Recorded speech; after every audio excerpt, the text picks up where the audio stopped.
Hello guys, welcome to C physics.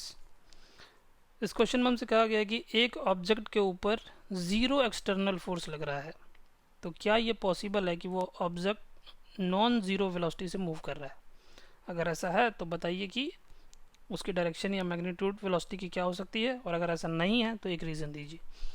तो बिल्कुल ऐसा हो सकता है, अगर किसी बॉडी पर नेट फोर्स ज़ीरो लग रहा है तो भी वो नॉन ज़ीरो वेलोसिटी से मूव कर सकता है।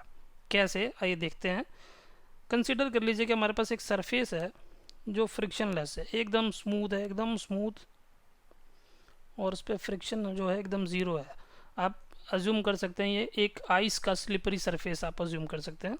उसके ऊपर एक ऑब्जेक्ट रखा गया है जिसका मास है m। तो m मास के इस ऑब्जेक्ट को हल्का सा पुश करके हमने छोड़ दिया।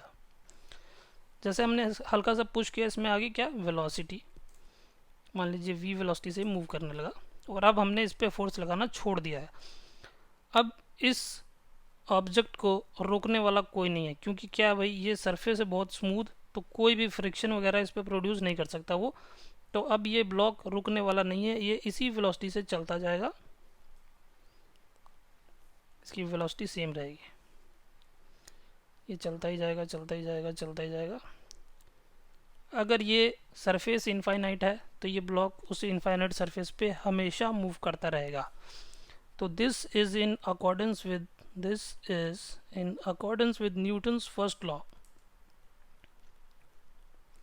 न्यूटन्स फर्स्ट लॉ क्या बोलता है कि एक बॉडी अपनी स्टेट को चेंज नहीं करेगी जब तक उस पर कोई एक्सटर्नल फोर्स हम ना लगाएं।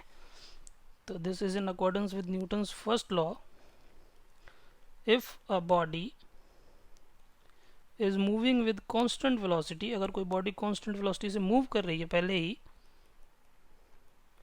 और उसके ऊपर लगने वाला एक्सटर्नल फोर्स ज़ीरो है, and net external force on it constant velocity and net external force on it is zero,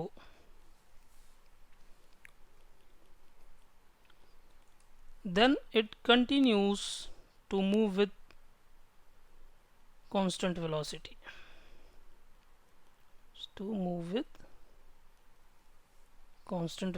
इसकी वेलोसिटी चेंज नहीं होगी। और कब तक चेंज नहीं होगी? जब तक इसके ऊपर कोई फोर्स आप नहीं लगाते। पर क्वेश्चन में उसने कह दिया कि नेट एक्सटर्नल फोर्स तो ज़ीरो है, तो ज़ीरो है तो मतलब फोर्स नहीं लग रहा है, तो मतलब वेलोसिटी कांस्टेंट रहेगी। तो ऐसा हो सकता है, ऐसा बिल्कुल हो सकता है, और ये इसका एक्सप्लेनेशन था। क्लियर है? क्लियर है तो फिर एंजॉय करो।